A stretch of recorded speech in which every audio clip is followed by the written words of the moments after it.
অত্যাচার করছে, নির্মম ভাবে অত্যাচার করছে। বুড়া লোকটা আমাকে বেশি কষ্ট দিচ্ছে। ডিরেক্টর আমার সাথে দুইবার করছে। ওনার একবার করছে, ডিরেক্টর দুইবার করছে। নাটকের যে স্কিচ গুলো হয়, যে কে কোন ক্যারেক্টার করবে, ওইগুলা নিয়ে মূলত আমার সাথে আলোচনা করার জন্য উনি মিরপুর 1 নম্বরে আসছিল 2 দিন। 2 দিন আসার পরে আমি হচ্ছে যে ওনাকে বলছি যে তাহলে স্ক্রিপ্টটা আমাকে দেন, আমি বাসায় গিয়ে পড়বো বা আমি বিষয়টা দেখবো। উনি বলছে না, সমস্যা নাই, আমার কাছে থাক, এটা যেদিন হবে এদিন দিয়ে দিব। এটা এখনো ভালো করে ঠিক করা হয়নি। হঠাৎ করে রাত্রে বেলা ফোন দেয়। আসুন, নারী হবার এই যাত্রাকে আমরা করে তুলি আরো সহজ। এসএমসির জয়া স্যানিটারি ন্যাপকিন। 22 তারিখ রাত্রে একটা একটা একটা একটার দিকে ফোন দেয়। 12টার পরেই ফোন দেয়। ফোন দিয়ে বলতেছে যে আয়শা, তুমি একটু তাড়াতাড়ি করে বের হও, রাজ রিসোর্টে যাব। এরপর হচ্ছে যে রাজ রিসোর্টে যাবে। পরে আমি ওনাকে প্রশ্ন করছি যে এত রাত আমি যেতে পারবো না। উনি বলছে যে না, যেতে হবে তোমাকে। কারণ হচ্ছে যে আমি যেহেতু যাচ্ছি, আমার সাথেই চলো, আমি তোমাকে ড্রপ করে নিয়ে ছেড়ে দিব, তাহলে তোমার জন্য ভালো হয়। তো আমিও ভাবলাম যেহেতু পরিচিত, আমার 5-6 মাস আগে পরিচিত, দেখা সাক্ষাৎ করছি, এই জন্য আমার হচ্ছে যে অতটা মনের ভিতরে কোনো কিছুই আসে নাই। যাওয়ার পরে রুমের দরজা খোলার পরে, রাজ রিসোর্টে দরজা খোলার পরে দেখলাম কি যে মদের বোতল আর 2জন ব্যক্তি বসা। ওখান থেকে একজনের নাম হচ্ছে যে বাবর, আর একজনের নাম হচ্ছে, বুড়া লোকটার নাম হাসেম, 17 বছর বয়স হবে। এক বা আমাকে বলতেছে, ডিরেক্টর বলতেছে যায়া চেঞ্জ করে নাও গা। আমি আমার সেফ জায়গায় যাই। উনি আমাকে যেতে বলে, চেঞ্জ করি, আমি ঘুমাই পড়বো যেহেতু। আহ 2টা বাজে রওনা দিছি, 3:30 পৌঁছাইছি। সেই ক্ষেত্রে রাত হয়ে যাওয়ার কারণে, বেশি রাত হওয়ার কারণে মাথা টাথা ব্যথা। আমি ঘুমানোর জন্য ড্রেস ট্রেস চেঞ্জ করে, তারই মধ্যে হচ্ছে দরজা টোকা দিছে বাবরে। বাবরের দরজা টোকা দিয়ে হচ্ছে যে আমাকে বলে যে খোলো। আমাদের ডিরেক্টরের পিছনে ছিল। পরে ঝাঁপ করে আমার হচ্ছে যে গায়ের উপর পরে পরে জোর জবরদস্তি করে আমার সাথে কাজ করে। এবং হচ্ছে যে আমি একটা পর্যায়ে কাজ করতে অস্বীকার করলে, লাথালুতি শুরু করলে, উনি হচ্ছে মদের বোতল ভেঙে এরপর বলতেছে তুই আমার চিনস, পুরা রিসোর্ট আমার। এই কাচের বোতল দিয়ে মূলত একজন না, 3জনে আমাকে কাচের বোতলটা দিয়ে হুমকি দিছিল।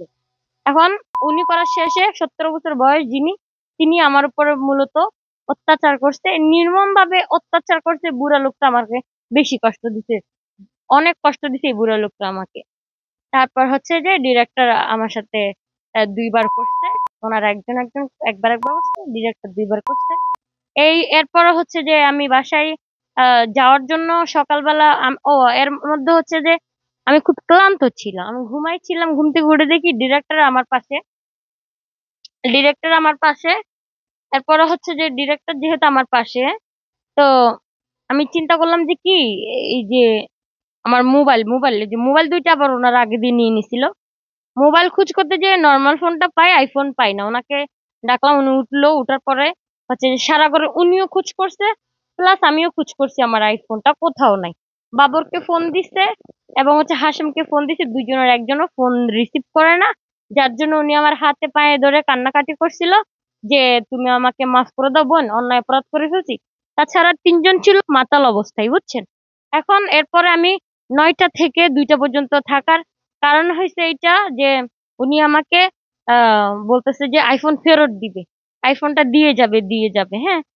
এরপর হচ্ছে আমার সাথে চিল্লাফাল্লা করে, জোর জবরদস্তি করে, মানে মানে বলতেছে চুপ থাক, মানে ওনার ওনার কথা যে এখানে সাউন্ড টাউন করা যাবে না, এখানে অতিরিক্ত চিল্লাফাল্লা করা যাবে না। মূলত আমি সেই জন্যই চুপ ছিলাম 9টা থেকে 2টা পর্যন্ত। এরপর হচ্ছে কৌশলে সুইমিং পুলে যাই ওনার কিছু ভিডিও ধারণ করি, আমার কিছু ছবি তুলি, ওনার কিছু ছবি তুলি। তোলার পরে হচ্ছে যে উনি এখন অনেক জায়গায় বলে থাকে যে এআই দিয়ে বানানো, রিয়েল ভিডিও ওগুলো সবাই দেখলে বুঝবে। আমি আমার ফোন সেট থেকে সবাইকে দিয়ে দিছি ছবিগুলা। এরপরে হচ্ছে যে আমি বাসায় যাই। আমাকে এয়ারপোর্টের এখানে আনার পরে হচ্ছে যে গ্লাসের দরজা বন্ধ করে রেখে অনেকক্ষণ কার সাথে যেন কথা বলছে। কথাটা বলার পরে উনি আমাকে এয়ারপোর্টের ওখানেই রেখে চলে গেছে। আমি সিনজি নিয়ে বাসায় যাই, আমি খুবই অসুস্থ ক্লান্ত। 10টা 11টার দিকে বাসায় যাওয়ার পরে আমি ঘুমাইছিলাম। 23 তারিখ ঘুমানোর পরে 24 তারিখ, মানে 24 তারিখ, অনেকে প্রশ্ন করে এতদিন পর কেন, শুধু একদিন রেস্ট নিছিলাম যেহেতু আমি ফিজিক্যালি অনেক অসুস্থ। 23 তারিখ হচ্ছে যে ঘুমানো টুমানোর পরে একটু কোন রকম ভালো অবস্থা। এরপরে যে 24 তারিখ আমি আমাদের থানায় গেছিলাম। থানায় যাওয়ার পরে বলছে কি, তুমি হচ্ছে যে ঘটনাস্থলে যেতে হবে। আমার সাথে যথেষ্ট পরিমাণ ভালো ব্যবহার করছে আমাদের এলাকার।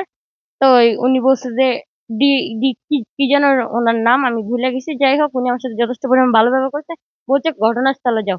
আমি ঘটনাস্থলে যাই। যাওয়ার পরে হচ্ছে তখন যাইতে যাইতে আমি রাতে 2টা বাজে, তখন 25 তারিখ হয়ে যায়। 2টা বাজে যাওয়ার পরে ওনারা কোনো রেসপন্স করে না, কোনো কথা বলে না।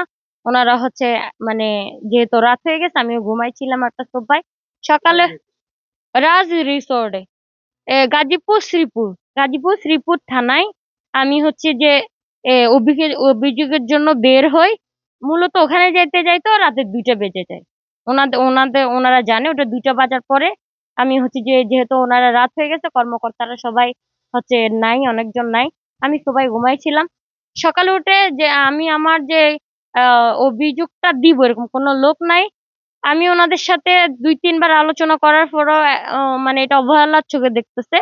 তারপরে একটা এসআই যিনি হচ্ছে নতুন আসছিল, পরে অস্বীকার করেছে যে আমি নতুন আসছি।